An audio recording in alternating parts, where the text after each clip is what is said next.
presented by Soundlibra.com. Explore more titles via the link in the description or at Soundlibra.com.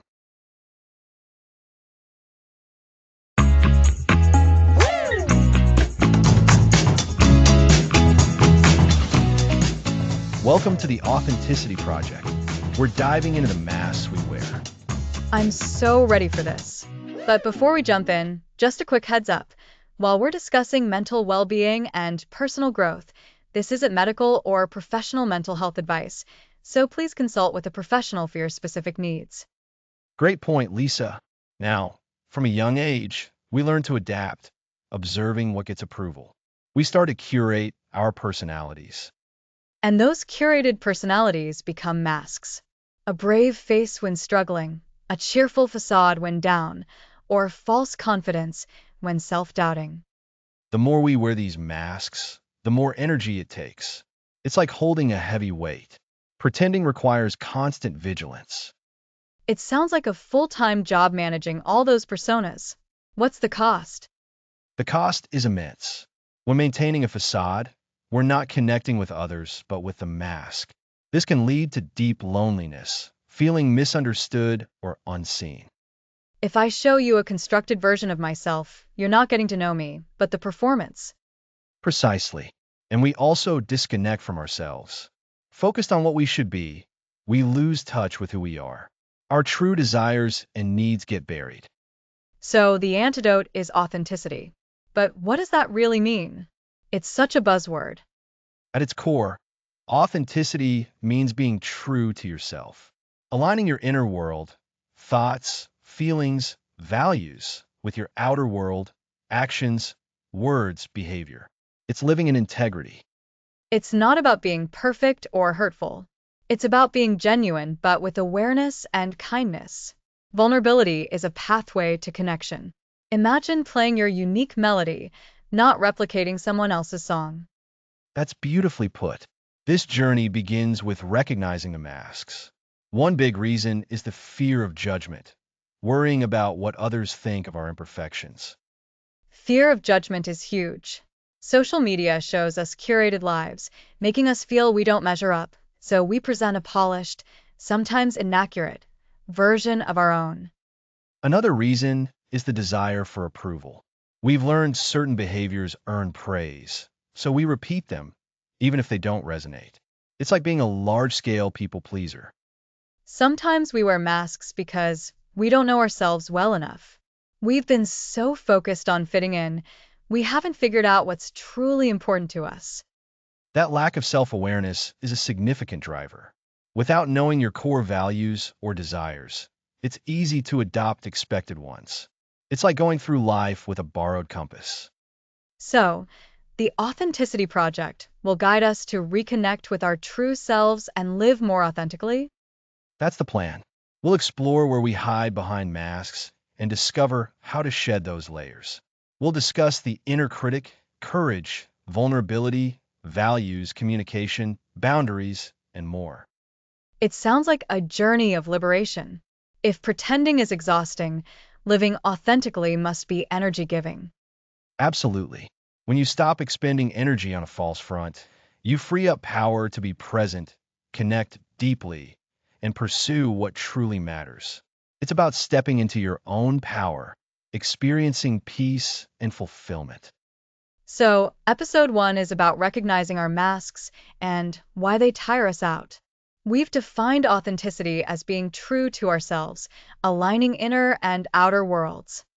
That's a great summary, Lisa. We've touched on fear of judgment, desire for approval, and lack of self-awareness as key reasons for these personas. This journey aims to help listeners shed masks for a more genuine life. It's about saying goodbye to the exhaustion of pretending and hello to the freedom of being real. Exactly. In our next episode, we'll delve into a persistent obstacle, the inner critic. That voice of doubt that tells us why we shouldn't be ourselves. Oh, I'm bracing for that. That internal voice can be very powerful. It certainly can be. So, join us next time as we begin to unmask the inner critic and understand how to work with that voice. Looking forward to it. Thanks for listening.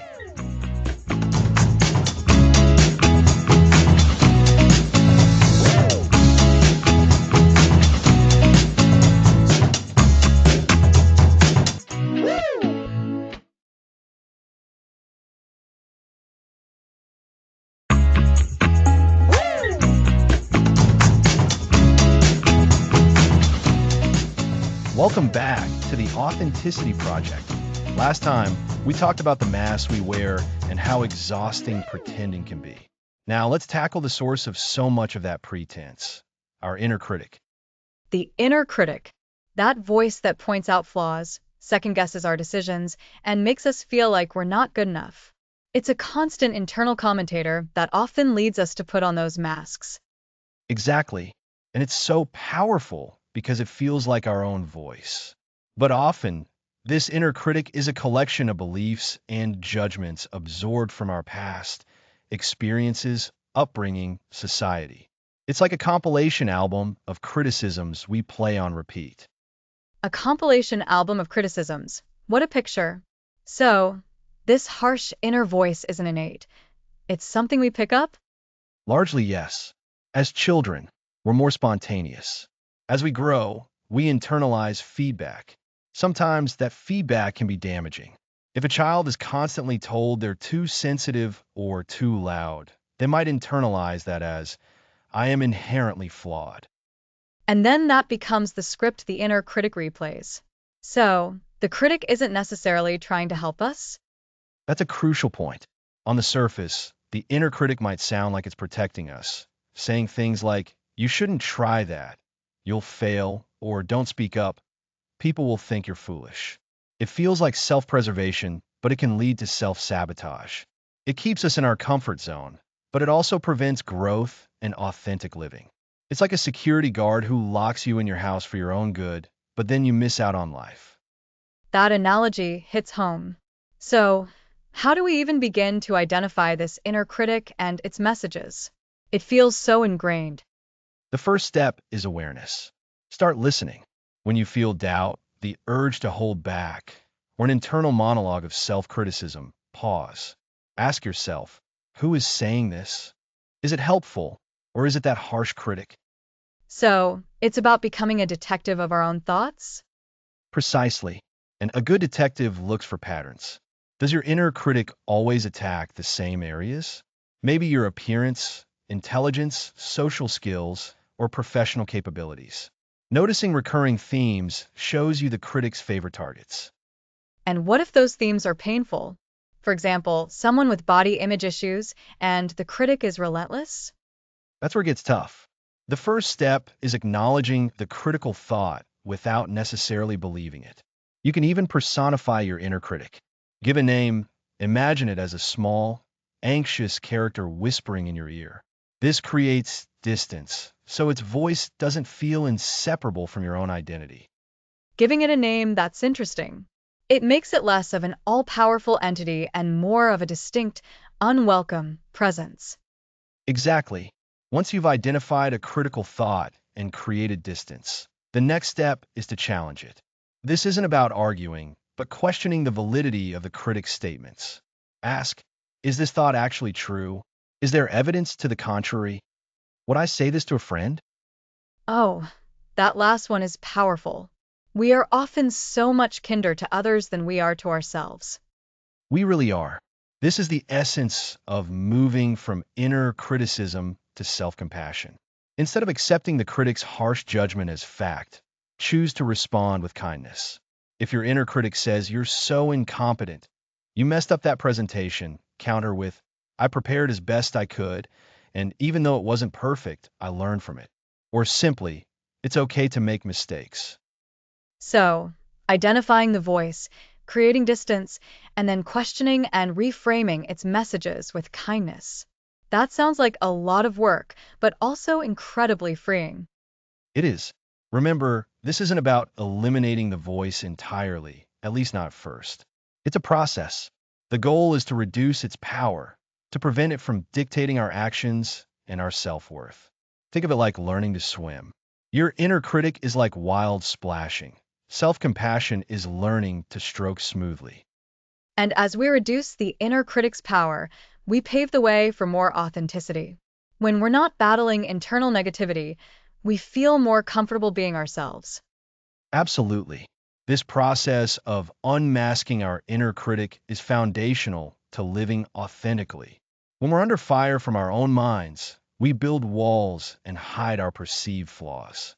By challenging that critic, we dismantle those walls. We begin to accept ourselves, imperfections, and all, which is the bedrock of authenticity. So, to recap, the inner critic is often internalized beliefs from our past. It can sound like protection, but often leads to self-sabotage. The first step is awareness, recognizing its voice and patterns. Then, create distance, perhaps by personifying it. Challenge its harsh statements by asking if they're true and if we'd say them to a friend. Finally, respond with self-compassion and understanding, acknowledging that mistakes are human. That's a perfect summary, Lisa. This is just the beginning of working with our inner critic. It's a practice that develops over time. But by listening, questioning, and responding with kindness, you loosen its grip. That is a profoundly freeing experience, setting the stage for more honesty and realness. It feels like we're finally getting to the heart of why we wear those masks, to shield ourselves from that inner voice that tells us we're not enough. Exactly. And in the next episode, we'll build on this by exploring the courage it takes to embrace vulnerability, which is so intrinsically linked to silencing that critic and showing up as our true selves. Looking forward to it. Next episode, the courage to be real, embracing vulnerability.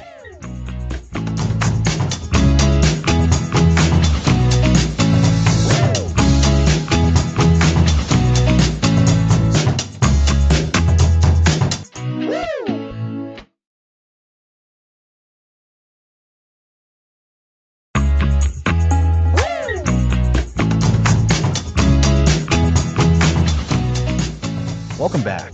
Last time, we delved into the inner critic. Now let's tackle the courage to be real. And if vulnerability makes you uneasy, you're not alone. But it's essential for being truly authentic, right? Absolutely. Authenticity means showing your true self, imperfections, and all.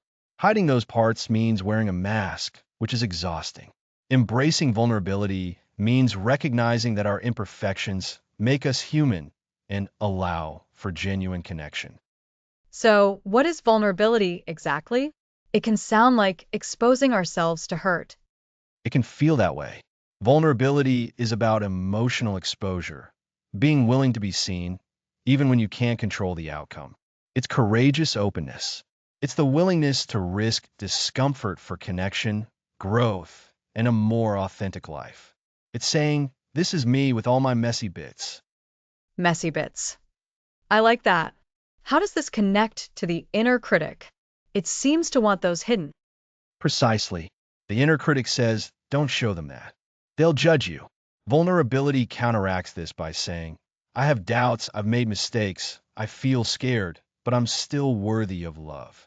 It's choosing courage over comfort. That's a big leap. How can someone start if their inner critic is always loud? Start small. Share a minor imperfection, a small fear, or a moment of uncertainty with someone you trust. Instead of pretending you aced a presentation when you were nervous, you could say, I was really nervous before that presentation, but I pushed through. So, it's a low-stakes practice run. What's the payoff? Profound. When you share your authentic self and are met with acceptance, it strengthens your belief in your worthiness. It also invites reciprocity. When you're vulnerable, you give others permission to be vulnerable with you.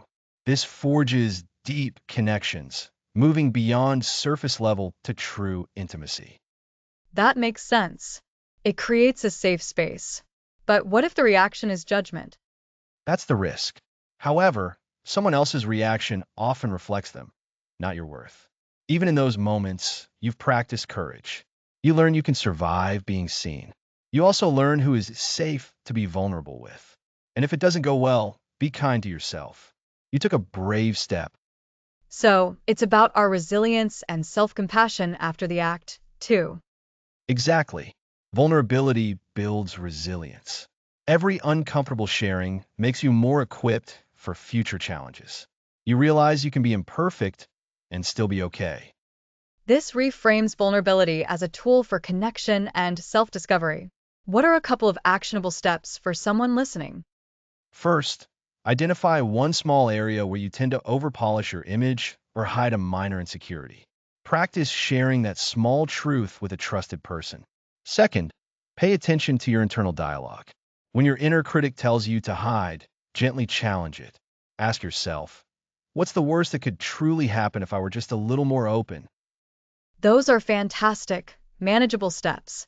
Identify an area, practice a small truth with someone trusted, and gently question your inner critic. It's a journey of small, brave choices. It absolutely is. This journey is about progress, not perfection. Embracing vulnerability is a continuous practice. Show up, even when it feels risky, and discover the incredible strength and connection. Give yourself permission to be imperfectly real. This moves us beyond existing to truly living, fostering deeper relationships and self-acceptance. So, to recap, vulnerability is courage, not weakness. It fosters genuine connection and growth, countering the inner critic. Starting small builds the muscle for courageous openness. The act of bravery itself is a victory, regardless of the outcome. Well said. And this sets us up perfectly for our next episode, where we'll explore how to discover and live by your core values. Next episode, Finding Your True North, Discovering Your Core Values.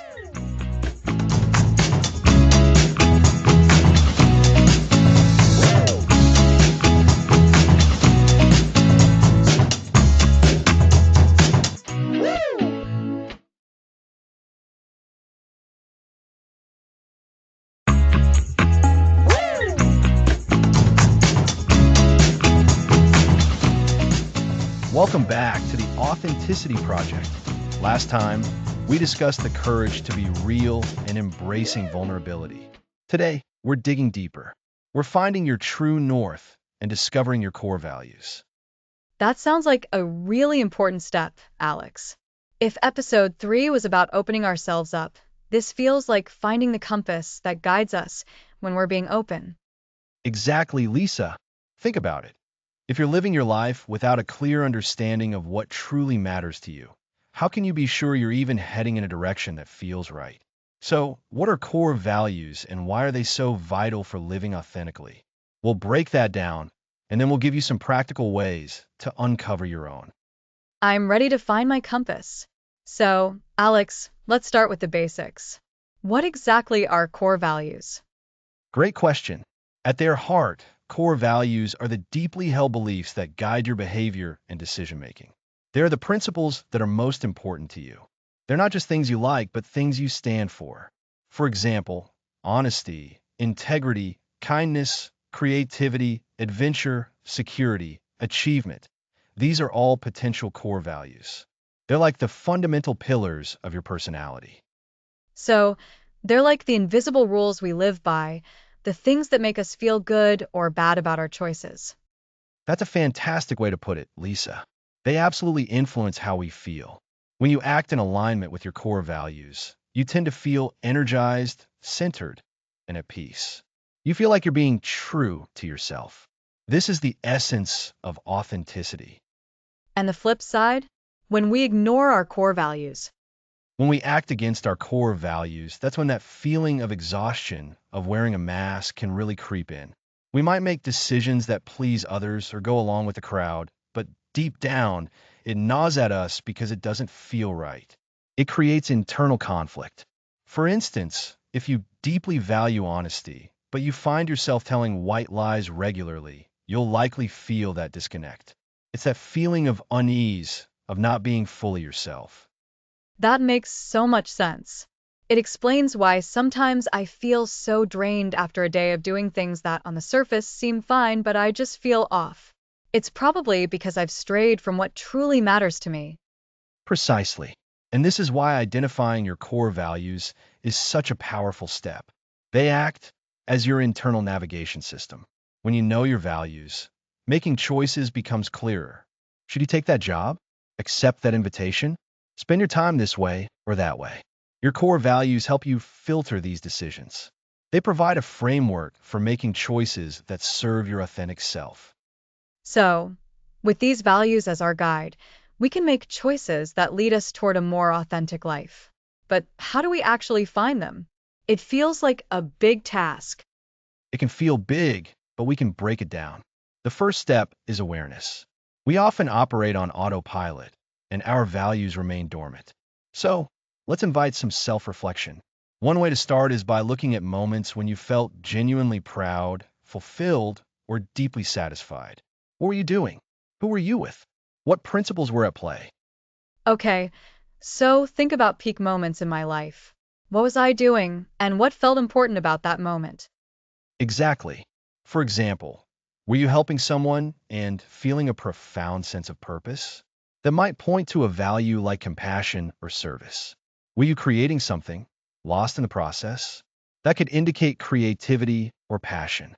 Were you in nature, feeling a sense of awe?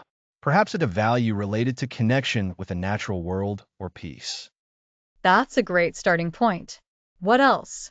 Sometimes those peak moments can be hard to recall, or maybe they're not obvious. Another effective method is to consider times when you felt angry, frustrated, or resentful. While not as pleasant, these emotions are often strong indicators of unmet values. When something deeply irks you, it's often because a core value of yours has been violated, either by yourself or by others. Oh, that's interesting. So, if I'm furious about unfairness, it might mean justice or fairness is a core value for me. Absolutely. If you feel really strongly about a lack of honesty in a situation, integrity or truthfulness is likely a core value. If you're upset by people being treated poorly, compassion or respect might be key. It's like those moments are shouting at you. Pay attention. This is important to me. It's like turning negatives into positives. Instead of just feeling bad, we can use those feelings as clues. Precisely. And to help consolidate these ideas, let's think about a list of potential values.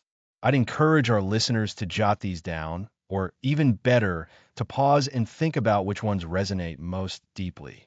Imagine a word cloud of your ideal self. What words would be biggest? Some common core values include achievement, authenticity, balance, belonging, compassion, courage, creativity, curiosity, dependability, dignity, fairness, family, freedom, friendship, fun, generosity, gratitude, growth, honesty, humor, impact, independence, inner peace, integrity, justice, kindness, learning, love, loyalty, openness, order, passion, peace, personal growth, pleasure, purpose, respect, responsibility, security, self-discipline, spirituality, success, teamwork, trust, truth, understanding, unity, wisdom. Wow, that's quite a list. Seeing them all together really makes you think. I can already see a few that jump out at me immediately. And that's the goal. Now, after you've looked at lists like this or reflected on those peak and difficult moments, the next step is to narrow it down. You can't live by 50 core values. Most people have between 3 and 7 that are truly fundamental. Try to pick the ones that, if you had to choose, you absolutely could not live without. So it's about identifying the non negotiables, the absolute bedrock of who we are. Exactly. And once you've identified them, it's crucial to make them visible. Write them down. Put them somewhere you'll see them every day, on your mirror, your desk, your phone background. Because the real magic happens when you start to consciously integrate them into your daily life. So it's not just about knowing them, but about living them. How does that work in practice, Alex? For instance, if one of my core values is growth, what does that look like on a Tuesday afternoon? That's where the practice comes in. If growth is a core value, then on a Tuesday afternoon, you might choose to spend 30 minutes reading a book that expands your knowledge, or you might tackle a challenging task at work that you know will teach you something new, even if it's a little uncomfortable. You're actively looking for opportunities to learn and evolve rather than just getting by. It's about making choices that feed that value. So instead of just letting time pass, I'm actively seeking out experiences that align with growth. It's about being intentional. Intention is everything. And this process isn't a one-time event. Our values can evolve as we go through life experiences. So it's wise to revisit this exploration now and then, maybe once a year, to ensure your compass is still pointing true. That's so helpful. It feels like identifying your core values is like finding your personal GPS. It's the foundation for making authentic choices, from big life decisions to small daily actions. It helps us understand why certain things energize us and why others drain us. Well said, Lisa. Remember those peak moments and those challenging feelings? They're signals. Use lists of common values as a springboard. Reflect, question, and then distill them down to your absolute essentials. Make them visible, and then intentionally weave them into the fabric of your everyday life. This is how you start living from your true north. So, the key takeaways are core values are your guiding principles. They influence your feelings and decisions, and identifying them through reflection on positive and negative experiences is key. Then, distill them down to your top 3 to 7 non negotiables and consciously live by them. That's a perfect summary. Next episode, we'll explore how to communicate your truth authentically, building on this foundation of knowing who you are and what you stand for. Looking forward to it. Thanks for joining us.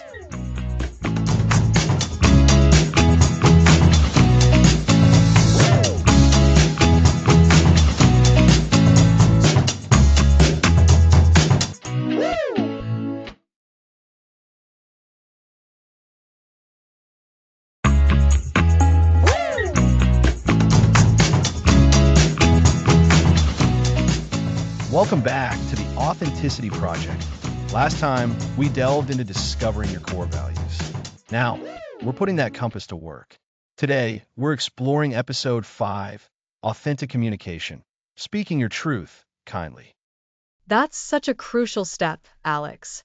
It's one thing to know your values, but it's another to actually express them, especially when it might be difficult. We're often afraid of the fallout, right? We worry about upsetting people or just not being heard. Exactly. And that's where the art of authentic communication comes in. It's about finding that sweet spot between being completely passive and becoming aggressive. Think about it. When we don't communicate our needs or feelings honestly, we often end up with resentment, misunderstandings, and that exhausting feeling of constantly pretending. So, authentic communication is really about being real with others, but also doing it in a way that keeps the door open for connection, not slamming it shut. It's like the core idea from episode 3, embracing vulnerability, but in a conversation. Precisely. It's about owning your perspective, your feelings, and your needs without making demands or resorting to blame. For instance, instead of saying, "You always interrupt me," which can sound accusatory, authentic communication might look like saying, "I feel unheard when I'm interrupted. Could I finish my thought?" Oh, I like that. It's so much softer, but still makes the point crystal clear. You're not attacking them. You're stating how you feel and what you need. That's a huge difference. It's focusing on the behavior and its impact on you, not labeling the person. And that's a key principle, the I statement. It's a simple but powerful tool. You state your feeling, what triggered it, and what you'd prefer. I feel feeling when situation happens because reason. I would prefer desired outcome. Practicing these I statements helps us express ourselves clearly and respectfully. So, the I statement formula. That's a great anchor to remember. Feeling, trigger, reason, preference. It's like a little recipe for speaking your truth without causing unnecessary conflict. It really is. Now, this doesn't mean you have to agree with everyone or always get your way. Authentic communication also hinges on empathy and active listening. It's a two-way street. When you're speaking your truth, you also need to be prepared to truly hear the other person's perspective, even if it's different from yours. That's where the kindly part really shines through. It's not just about getting your message out, it's about how you do it. Active listening means paying attention, not just waiting for your turn to speak. It's about seeking to understand. Absolutely. And active listening involves several components. First, paying full attention. Put away distractions, make eye contact, and show you're engaged. Second, reflecting back what you hear. You can say things like, "So, if I understand correctly, you're saying," this confirms you're listening and allows for clarification. That reflection piece is so important for avoiding misunderstandings. I know I've been in conversations where I walked away thinking one thing, only to realize later that wasn't what the other person had intended at all. And a third component of active listening is asking clarify questions. If something is unclear, don't guess. Ask open-ended questions. Instead of did you like it? Try what did you think about it? Or can you tell me more about that? This encourages deeper sharing from the other person. So, to recap, authentic communication is about expressing your needs and feelings directly and honestly, using I statements like, I feel, when, because, I would prefer. And it's about actively listening, paying attention, reflecting, and asking clarifying questions to truly understand the other person. You've got it. It's a balance. We're not aiming for a debate where one person wins and the other loses. We're aiming for connection and mutual understanding. This also connects beautifully back to our core values from last episode. When you communicate authentically, you're living in alignment with the values you've identified. Right. If one of your core values is honesty, then authentic communication is the way you embody that value in your interactions. If you value empathy, active listening is how you express it. It's all weaving together. Exactly. And this is so much more empowering than the old patterns of people-pleasing or aggressive confrontation. People-pleasing drains your energy because you're constantly suppressing your own needs. Aggression, on the other hand, can damage relationships and create defensiveness. Authentic communication builds trust. It does. It shows people you respect yourself enough to speak your truth, and you respect them enough to do it kindly and to listen to them. It's a demonstration of maturity and self-awareness. So what does this look like in practice? Imagine a work situation. You've been given a task that you feel is already beyond your current capacity, and you know taking it on will mean sacrificing some crucial personal time. Instead of saying, sure, no problem, and then resenting it, or saying, that's impossible and you're unfair, you can use authentic communication. Okay, let's try it. Alex, you're my manager. I'm the employee. You assign me this task. All right, Lisa, I need you to take on this new project. It's a critical one. Thank you for thinking of me for this important project. I feel a bit overwhelmed right now because I'm already working on the Peterson report, which requires significant attention this week. I'm concerned that adding this new project might mean I can't give both the quality attention they deserve, or it might impact my family dinner commitments, which are important to me. Could we discuss how to prioritize, or perhaps delegate a part of this new project, or adjust the deadline? Lisa, that's a fantastic example of authentic communication. You acknowledged the importance of the project, stated your feelings clearly, explained the impact on your current workload and personal commitments, and then offered a collaborative solution. You've spoken your truth kindly and opened up a constructive dialogue. See? It feels so much better, even just practicing it. I've expressed my reality without making it accusatory or making it seem like I'm not capable or willing. Precisely. And that opens the door for a real problem-solving conversation. It's about fostering genuine connection by being both honest and considerate. It requires practice, for sure, but the rewards are immense. Stronger relationships, reduced stress, and living more in line with your authentic self. So, to recap for our listeners, Episode 5, Authentic Communication, is about expressing your truth with kindness. This involves using I statements, practicing active listening by paying attention, reflecting, and asking clarifying questions, and remembering that it's a balance between speaking and hearing. It's about fostering connection, not winning arguments. That's a perfect summary, Lisa. Remember, every conversation is an opportunity to practice speaking your truth kindly. It's not about perfection, but about progress. And that progress leads to deeper connections and a more authentic life. Absolutely. Next episode, we'll be discussing the art of saying no, setting boundaries with integrity.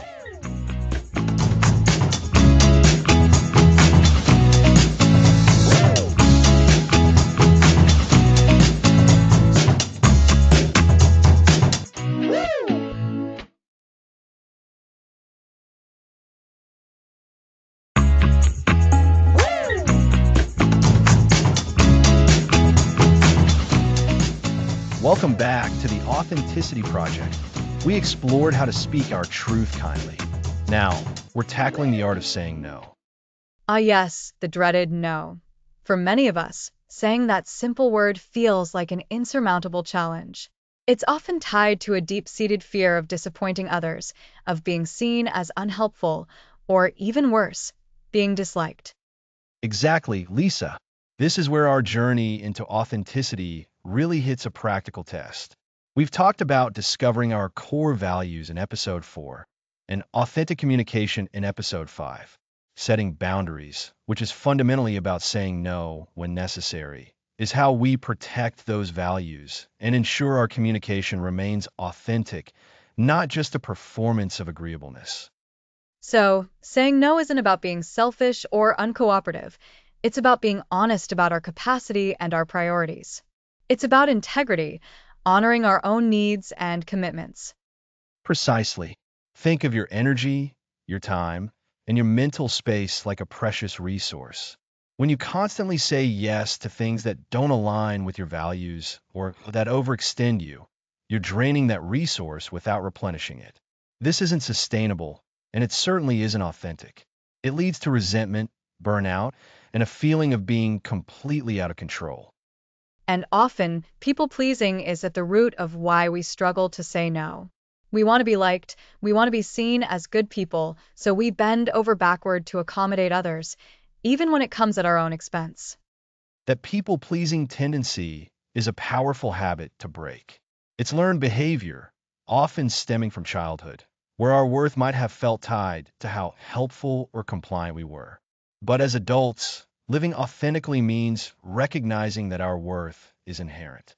It doesn't depend on always agreeing or always assisting. So, how do we actually do it? How do we start saying no without feeling a mountain of guilt? It begins with awareness. First, you need to recognize when you're about to say yes out of obligation or habit, rather than genuine willingness. Ask yourself, does this ask align with my values? Do I realistically have the time and energy for this? Will saying yes prevent me from doing something important to me? That's a great internal checklist. So, before even responding, I pause and check in with myself. Exactly. And then, when you do decide to say no, it's helpful to be clear, concise, and kind. You don't need to over-explain or offer elaborate excuses. A simple, direct refusal is often the most respectful approach. Remember how we discussed speaking your truth kindly? This applies here too. So, instead of, oh, I'd love to, but my cat's third cousin's dog is having a birthday, and I have to bake a cake shaped like a fire hydrant. And then I have to visit my Aunt Mildred, who's recovering from a mild case of ennui. And then my neighbor needs help finding their car keys, which they lost yesterday, and they haven't found yet. Many of us do provide lengthy justifications. A better approach might be, thank you for the invitation. Unfortunately, I won't be able to make it. Or, I appreciate you thinking of me, but I can't commit to that right now. That feels so much simpler. And what if the person pushes back? That's often where the guilt really kicks in. That's a sign that they might be the one struggling with boundaries, not necessarily you. If someone consistently disrespects your no, it indicates an issue on their end. A healthy boundary is one that is respected. If you've stated your no clearly and kindly, and they continue to pressure you, it's okay to gently reiterate your position or even disengage from the conversation if necessary. So, standing firm without being aggressive. It's about owning your decision. It is. And remember, saying no to one thing often means saying yes to something more important. When you say no to an extra commitment that drains you, you're implicitly saying yes to rest, yes to your family, yes to a personal project, or yes to simply having some breathing room. You're saying yes to protecting your well-being and honor your own priorities. That reframing is powerful. It shifts the focus from what I'm losing by saying no to what I'm gaining by honoring my own needs. Absolutely. And often, people will come to respect your boundaries even more once they're clearly established. They learn what to expect from you, and that you are someone who honors your own commitments, including the commitment to yourself. This, in turn, builds a foundation of trust and respect in your relationships. It's like learning to manage your personal resources more effectively. You wouldn't give away all your savings with no thought to your own future, right? It's similar with your time and energy. A perfect analogy. And it's important to remember that this is a skill that takes practice. It's not about suddenly becoming a perfect no-sayer overnight. You might stumble, you might feel guilty, and that's okay. The key is to keep practicing, to keep checking in with yourself, and to gently steer yourself back towards honoring your own needs. So, to recap for our listeners, saying no is an act of self-respect and integrity.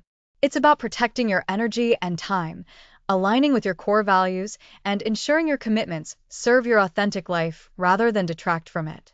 When saying no, be clear, kind, and concise, and don't feel the need to over-explain. And remember, every no to something that drains you is a yes to something that nourishes you. Beautifully put, Lisa. Setting boundaries is a cornerstone of authentic living.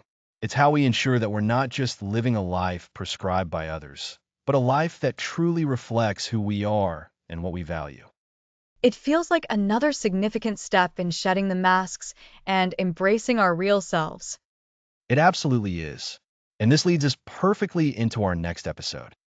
Next episode, authenticity in relationships, deepening connections.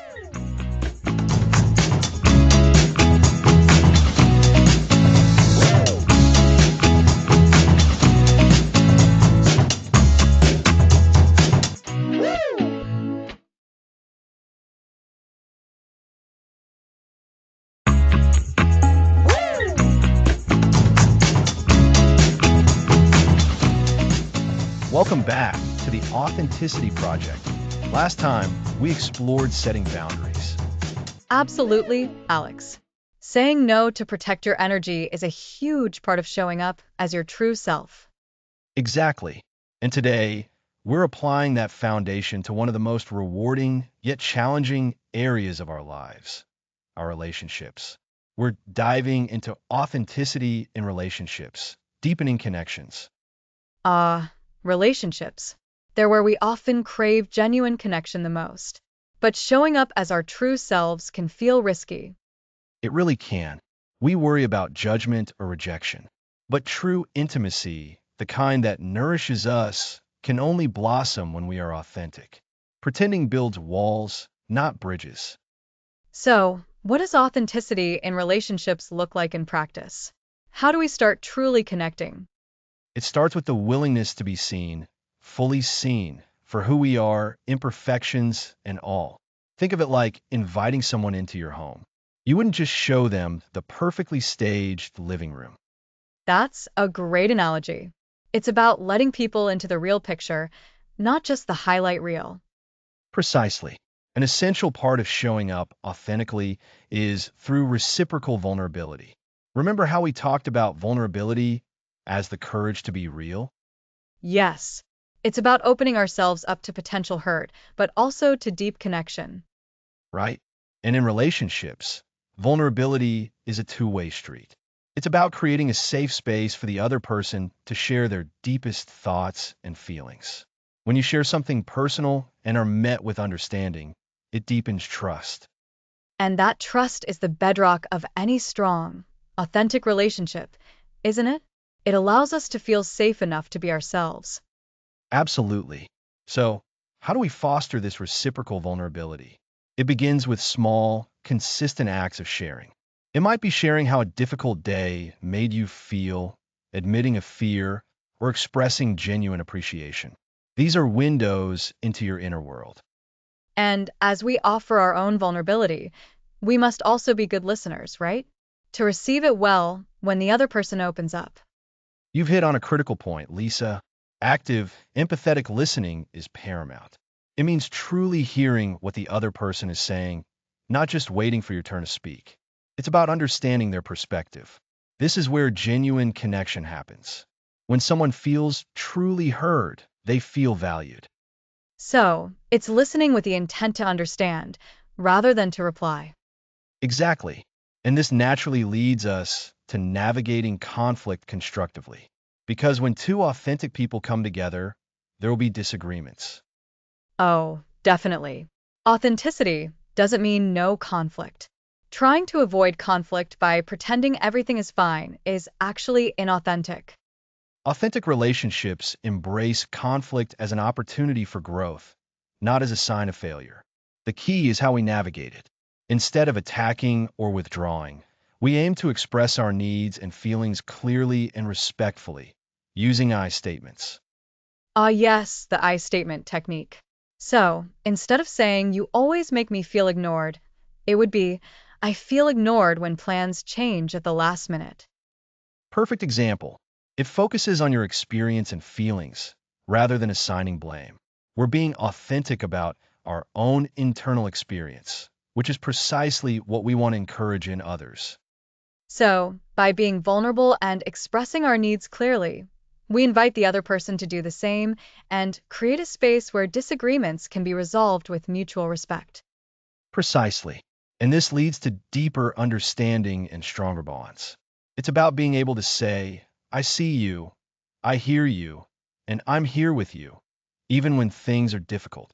That's the essence of authentic connection. It sounds like it requires a lot of courage and practice. It absolutely does.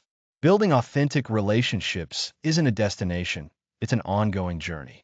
It involves continuous effort to show up as our true selves, to actively listen, and to navigate challenges with honesty and kindness. Remember our discussion on core values? Yes, finding our true north. How does that tie into relationships? When we understand our own core values, we can choose relationships that align with them. And when we're authentic with our partners, friends, or family, we can communicate those values and build relationships that are truly supportive and fulfilling because they're built on a foundation of mutual respect for who each person truly is. So, in essence, authenticity in relationships is about creating an environment where both people feel safe to be their whole selves, to express their needs and feelings, and to work through challenges together with understanding and respect. That's a wonderful summary, Lisa. It's about moving beyond surface level interactions to build connections that are deep, meaningful, and truly enriching. It's about choosing to be seen and choosing to see others in their full, beautiful reality. And this builds on everything we've discussed so far: understanding ourselves, our values, communicating honestly, and setting boundaries. It's all weaving together. It really is. These principles are not isolated concepts. They are interconnected threads that create a truly fulfilling life. And in our relationships, they're the threads that weave the strongest, most beautiful connections. So, to recap for our listeners, authenticity in relationships means daring to be seen, practicing reciprocal vulnerability by sharing your inner world and creating space for others to share theirs. It involves active, empathetic listening and navigating conflict constructively, primarily through clear and respectful communication like I statements. All of this is underpinned by knowing your own values and seeking connections that align with them. Exactly. It's about fostering genuine intimacy, deepening trust, and building stronger, more meaningful connections based on mutual respect and understanding.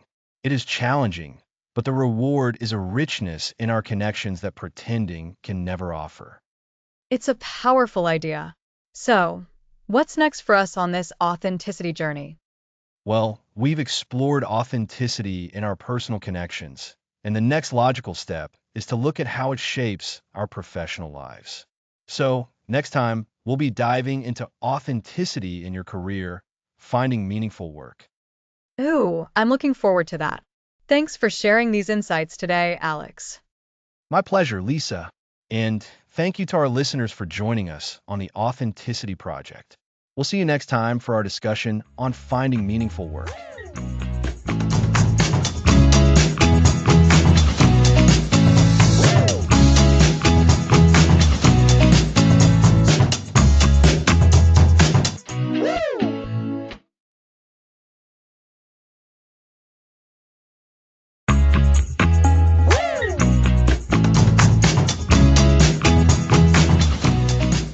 Welcome back. Authenticity Project. Last time, we explored how to deepen our connections by being authentic in our relationships. Now, let's shift our focus to where many of us spend a significant portion of our lives, our careers. Today, we're talking about authenticity in your career and finding meaningful work. It can feel like we have to put on a different persona at work, can it? A work self versus a home self. But what if we could bring more of our true selves into our professional lives and, in doing so, find work that feels genuinely meaningful? Exactly. This episode is all about bridging that gap. We talked about the importance of knowing your core values. Now, let's think about how those values can guide you towards a career that truly resonates. When your work aligns with what you deeply believe in, it ceases to feel like a chore and starts to feel like a calling. And it's not just about the big picture, is it? It's also about how we interact with our colleagues and navigate the daily demands of our jobs. This connects directly to what we discussed about authentic communication. Speaking your truth, even in a professional setting, can foster trust and a more collaborative environment. Absolutely. Imagine a workplace where people feel safe to express their ideas, concerns, and even their enthusiasm without fear of judgment. That's the power of authentic communication. It's about being honest and respectful, even when addressing difficult subjects. This builds a stronger foundation for teamwork and problem solving. And this also brings up the topic of boundaries. When you're striving for authenticity at work, it's crucial to also protect your energy and your well-being. This means learning to say no when necessary and clearly communicating your limits to colleagues and superiors. That's a perfect segue. Setting boundaries isn't about being difficult. It's about being realistic and sustainable. If you're constantly overextending yourself, you'll eventually burn out and your ability to be authentic will suffer. When you establish clear boundaries, you create space for yourself to do your best work and to be present. For example, if your core value is family, then setting a boundary around working late every night directly supports that value. So, to recap, bringing authenticity to our careers involves a few key elements we've already touched upon: understanding our core values, communicating authentically, and setting healthy boundaries. But how do we actually find work that feels meaningful? What if your current job doesn't align with your values at all? That's a big question, and there's no single easy answer. But the first step is awareness. Start by reflecting on what truly energizes you. What kind of problems do you enjoy solving? What activities make you lose track of time? These are clues to your authentic strengths and passions. So, it's about introspection first. Before even looking at job descriptions, we need to look inside ourselves. Precisely. Think about what makes you feel proud at the end of the day. Is it helping others? Is it creating something new? Is it mastering a complex skill? Identifying these sources of satisfaction can help you identify industries or roles where those needs are met. Remember when we talked about identifying your core values? That's your compass for finding meaningful work. If integrity is a core value, then a job that requires you to cut corners will feel inherently wrong. That makes sense. It's like using a map to find your destination. If you don't know where you want to go, any path will do. But if you know your destination, you can choose the right path. Exactly. And sometimes, finding meaningful work isn't about a dramatic career change. It can be about finding ways to bring more of your authentic self into your current role. Can you volunteer for projects that align with your interests? Can you find opportunities to mentor others?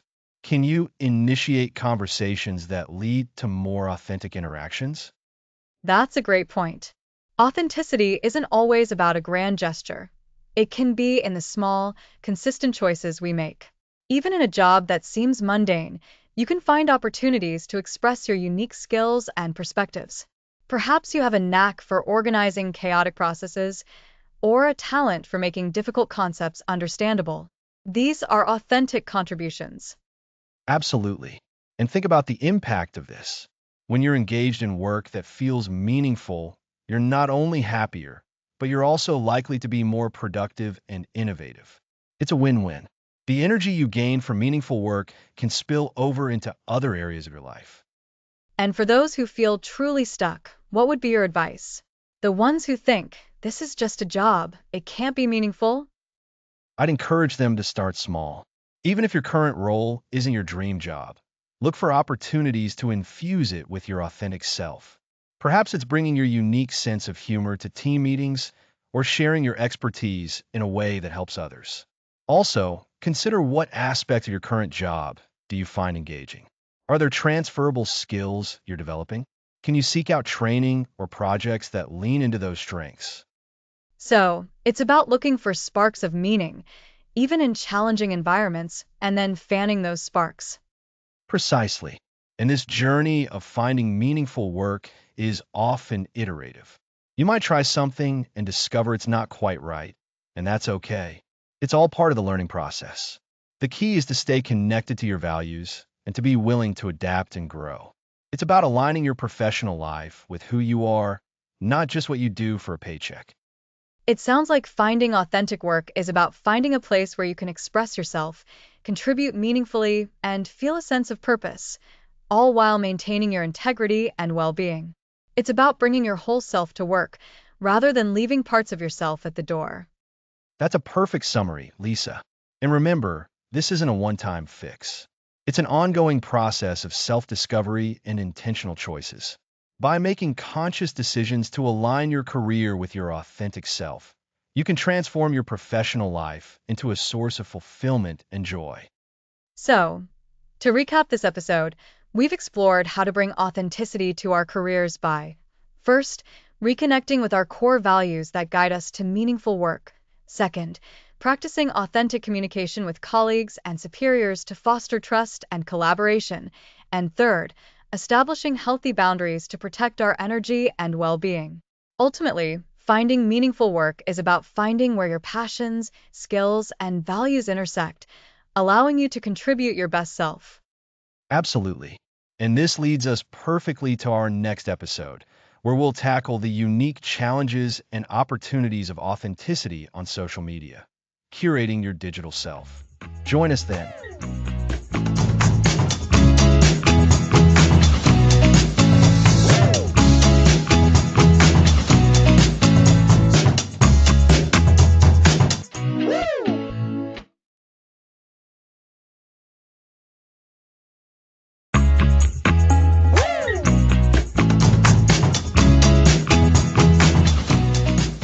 Welcome back to the Authenticity Project.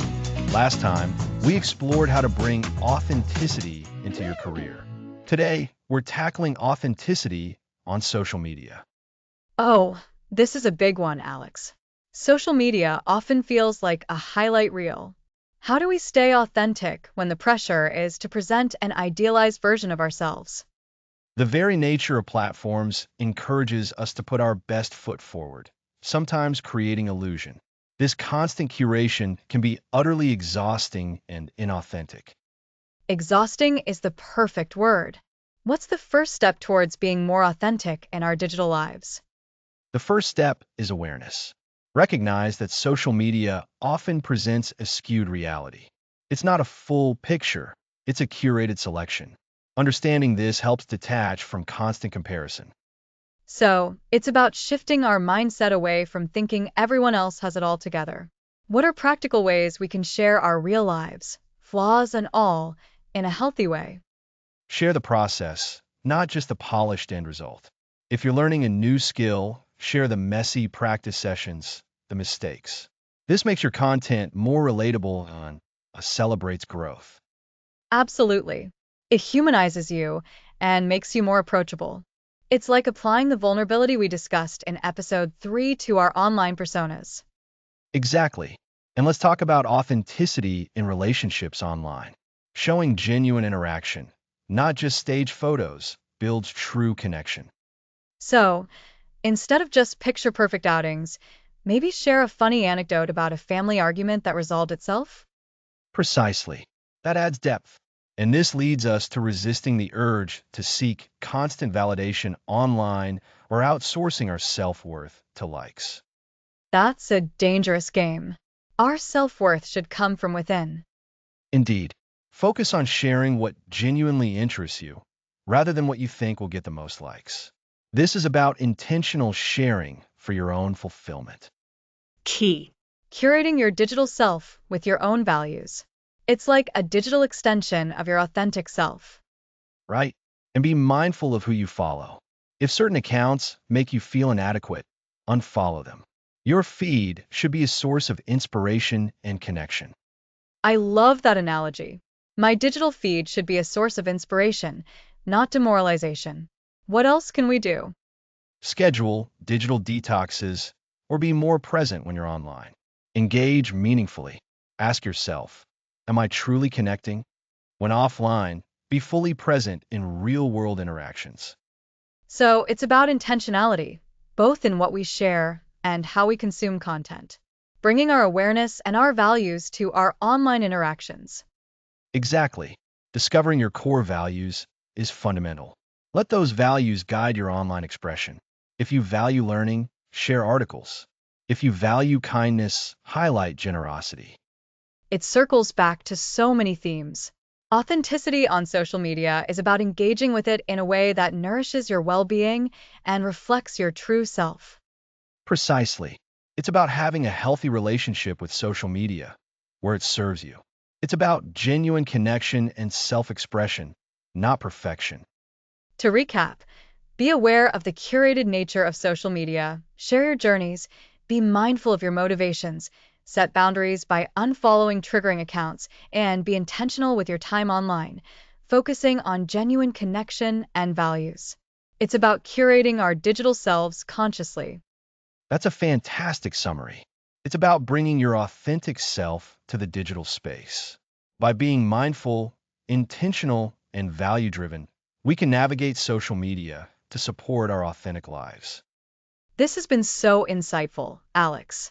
It's a reminder that even in this seemingly superficial world of social media, there's room for genuine expression. Indeed, we've covered key areas of your life where authenticity plays a vital role. Next episode, authentic living, weaving it all together daily.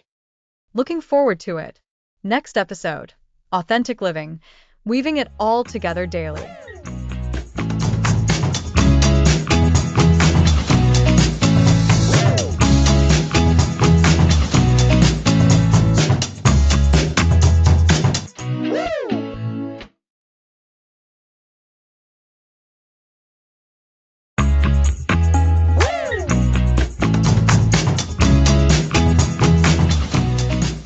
Welcome back to the Authenticity Project. Today, we're focusing on self-acceptance. Self-acceptance. It sounds simple, but it's often one of the hardest things to achieve. We've talked a lot about shedding masks and speaking our truth, and that becomes much easier when we accept the person doing it. Exactly. Without self-acceptance, our authenticity efforts can feel a bit hollow. We'd be performing authenticity, not living it. Remember episode 2, where we discussed the inner critic? That negative voice pointing out every flaw? Oh, yes, the inner critic. Mine is very loud sometimes, highlighting every minor error or past awkward moment. It's a master of negativity. That critic feeds on our self-doubt, telling us we're not enough. When we believe it, we start rejecting parts of ourselves. True self-acceptance means acknowledging our flaws without judgment and still embracing the whole person. So, it's not about being perfect, but accepting our imperfections. That's a vital point. How do we actually shift from trying to fix or hide ourselves?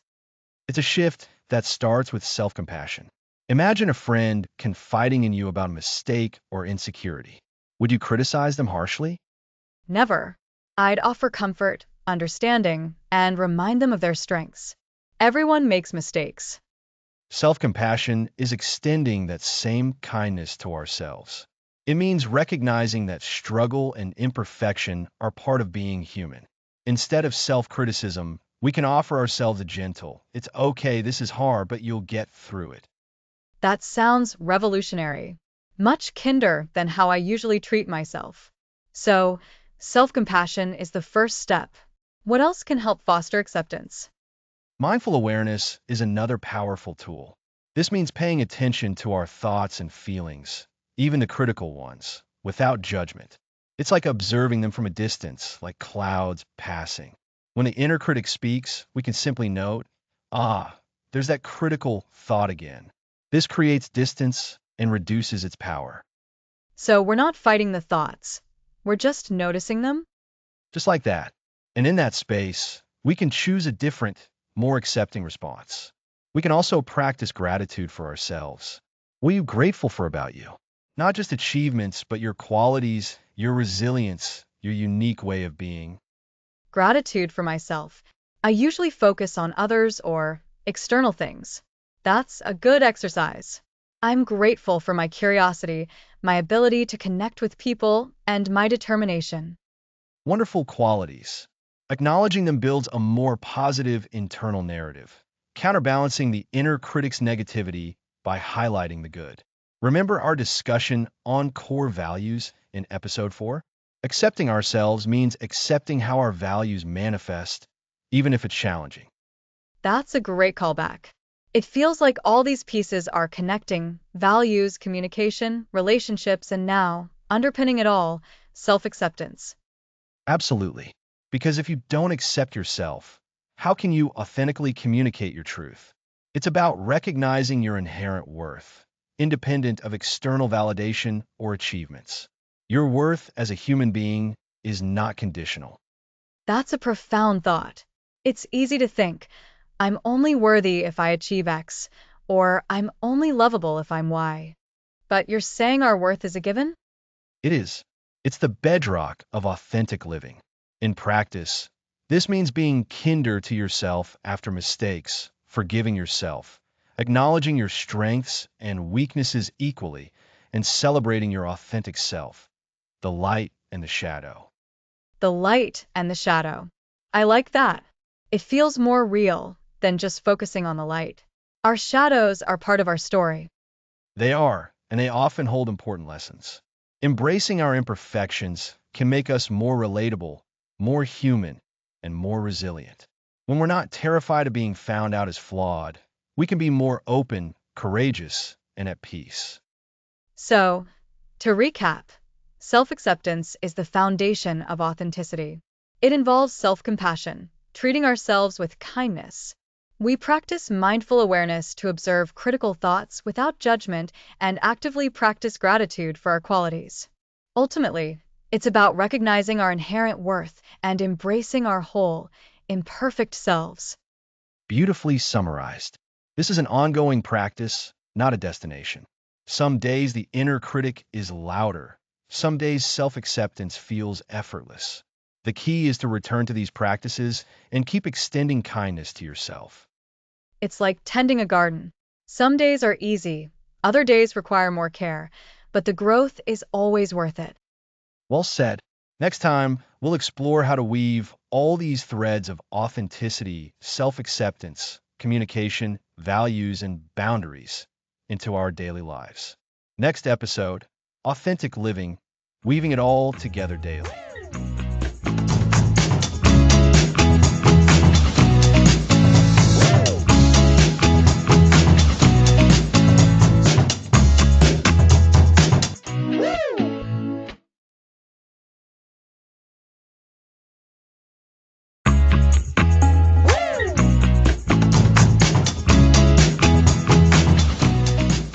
Welcome back. We've explored the power of self-acceptance, and today we're weaving it all together daily. That's a great way to put it, Alex. We've spent a lot of time unmasking, identifying our values, learning to speak our truth, and even embracing vulnerability. But how do we actually live this way consistently? How does it become our default setting, not just a conscious effort? Exactly, Lisa. It's about integration. It's about taking what we've learned and making it a natural part of our daily lives. So, today we're focusing on practical strategies to weave authenticity into every aspect of your routine. We'll recap some key ideas and show you how they all connect to create a more authentic existence. I'm ready. Where do we begin with this weaving process? Let's start with conscious choices. Every day, we make countless decisions, big and small. Authentic living means infusing these choices with your core values, which we discussed when we explored finding your true north. Remember how we uncovered those guiding principles? Oh, yes. That was so essential. It gave us a compass. So, for example, if one of my core values is creativity, and I have a choice between spending my evening watching mindless TV or working on that painting I love, choosing the painting would be an authentic choice according to my values.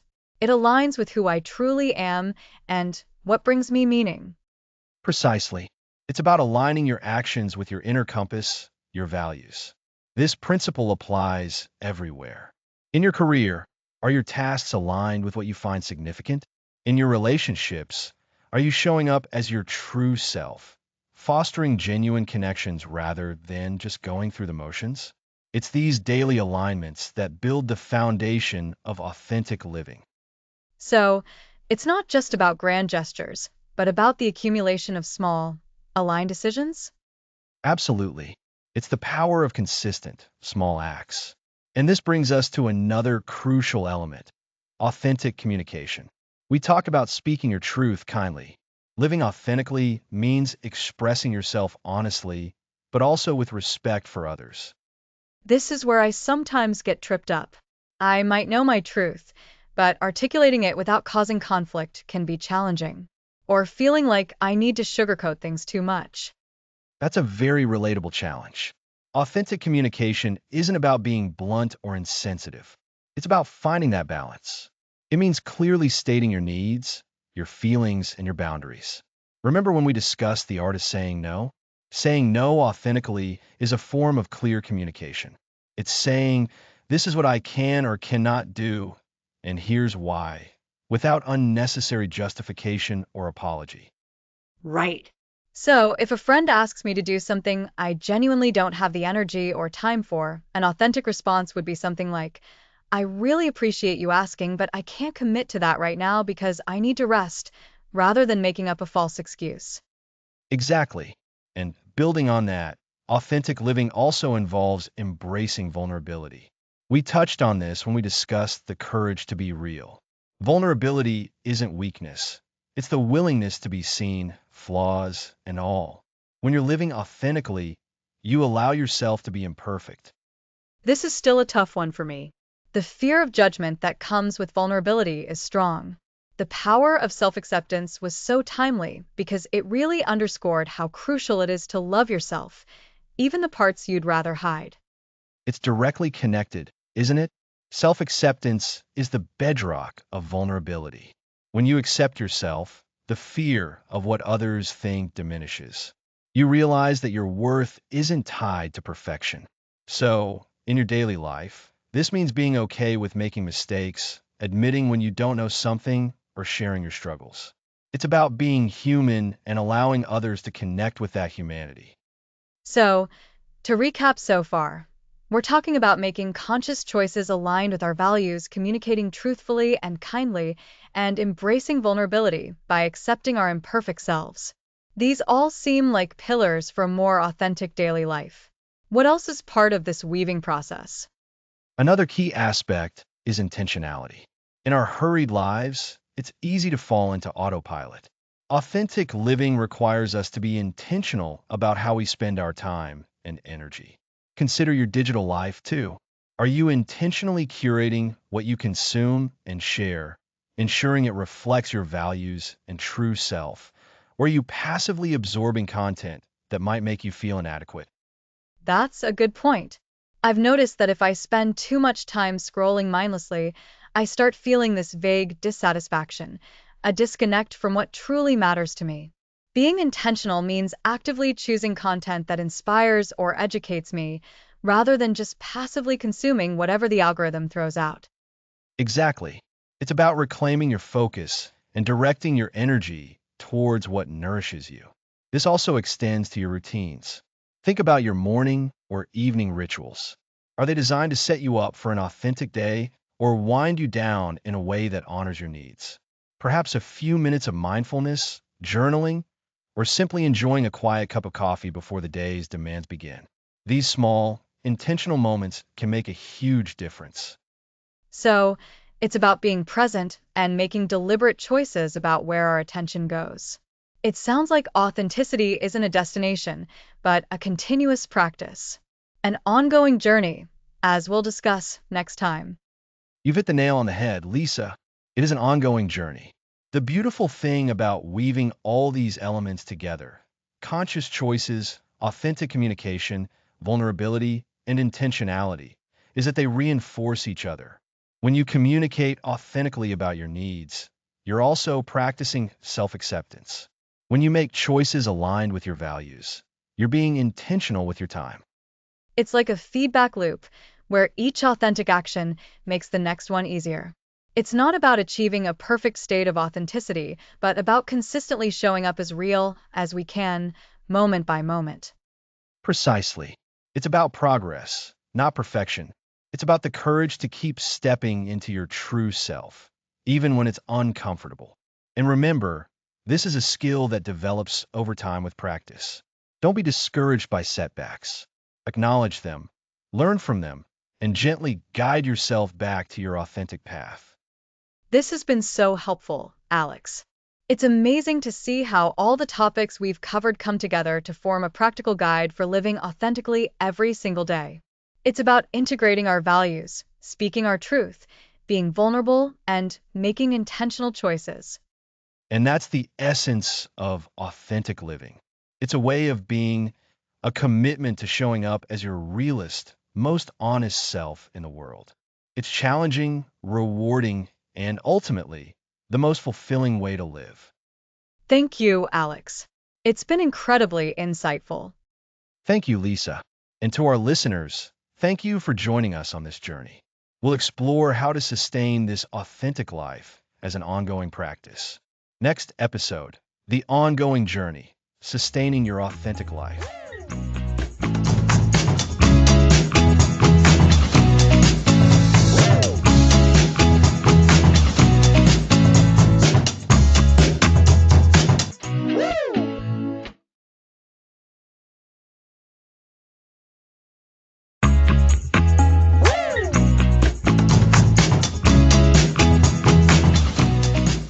Welcome back to the Authenticity Project.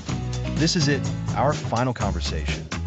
We've covered so much ground, from understanding why we wear masks to embracing vulnerability, finding our core values, communicating truthfully, setting boundaries, and even finding authenticity in our careers and online. It feels like we've built a really strong foundation.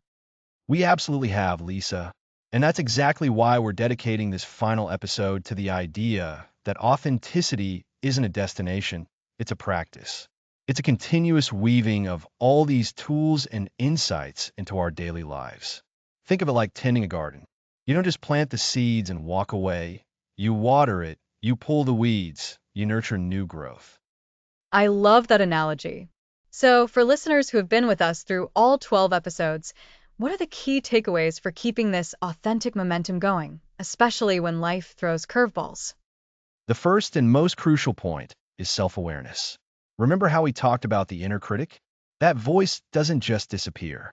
You need to keep listening to it, understanding its origins, and gently challenging its assumptions. Self-awareness is about recognizing when you're falling back into old, inauthentic patterns. It's asking yourself, is this me? Is this really what I want or need?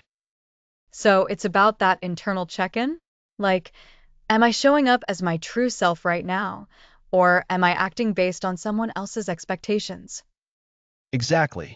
And tied to that is continued vulnerability. We explore vulnerability, but it's not a one-time thing. It's about being brave enough to show up as you are, even when it's uncomfortable. Sometimes the most authentic thing you can do is admit you're struggling. This deepens your connections with others, too. When you're real with people, they feel safe enough to be real with you. That makes sense.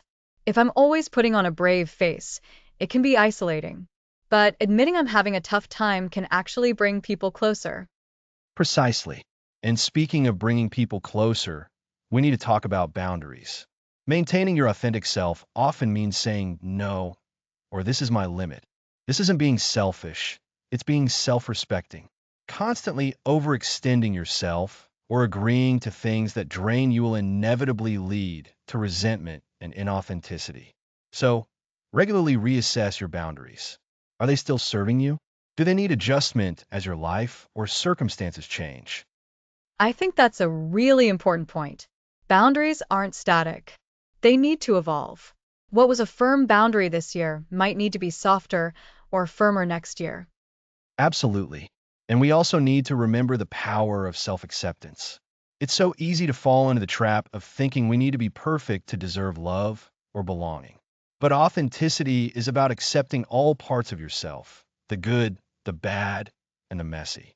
This ongoing self-acceptance fuels the courage to live authentically. When you aren't constantly trying to hide your perceived flaws, you have so much more energy to be present and real. That's a relief, isn't it? The idea that we don't have to be perfect. We can just be us. And embrace that. Celebrate your wins, however small. Did you have a conversation that felt truly authentic? Did you set a boundary that felt right? Acknowledge that. Positive reinforcement is powerful. Similarly, when you slip up, and we all do, treat yourself with the same kindness you'd offer a friend. Learn from it and get back on your path. It's about those consistent, small actions. So, it's about integrating these practices into everyday life, not just treating them as separate lessons, but as ongoing habits. Exactly. It's about mindful choices. For example, when you're scrolling through social media, are you curating your feed to inspire you and reflect your values? Or are you falling into comparison traps? Are you sharing from a place of genuine connection? Or is it about seeking external validation? These are the daily choices that sustain authenticity. And in our careers, it's about continuously seeking work that aligns with our core values. That might mean having ongoing conversations with your employer about your growth, or perhaps exploring new avenues if your current role no longer serves your authentic self. It's an active pursuit. It is. Think about it this way. Authenticity is like a muscle. The more you use it, the stronger it gets. And like a muscle, it can get fatigued. So, rest is also crucial. Make sure you're building in time for activities that truly replenish you, that help you reconnect with yourself. This isn't a luxury. It's a necessity for long-term well-being and sustained authenticity. Rest and replenishment. That's a great reminder. Sometimes I forget that being authentic can also mean honoring my need for downtime. Absolutely. And perhaps the simplest, yet most profound advice for sustaining this journey is to remember why you started. You started because pretending is exhausting. You started because you want a life that feels true, meaningful, and deeply satisfying. Hold on to that why. When you face challenges or when doubt creeps in, reconnect with that initial motivation. That's a powerful anchor. So, to recap for our listeners, the ongoing journey of authenticity involves continuous self awareness, embracing vulnerability, maintaining boundaries, practicing self acceptance, celebrating your authentic actions, learning from missteps with kindness, making mindful daily choices, pursuing career alignment, and prioritizing rest. And always remembering your why. You've summarized it beautifully, Lisa. This isn't about perfection, but about progress. It's about showing up as your best, most real self, day after day. Challenges will come, but you now have a powerful toolkit to navigate them authentically. This marks the end of our series, but it's truly the beginning of your ongoing, authentic life adventure. It has been such an honor to explore this journey with all of you. Thank you for letting us be a part of your path to a more authentic life. Thanks for listening to the series.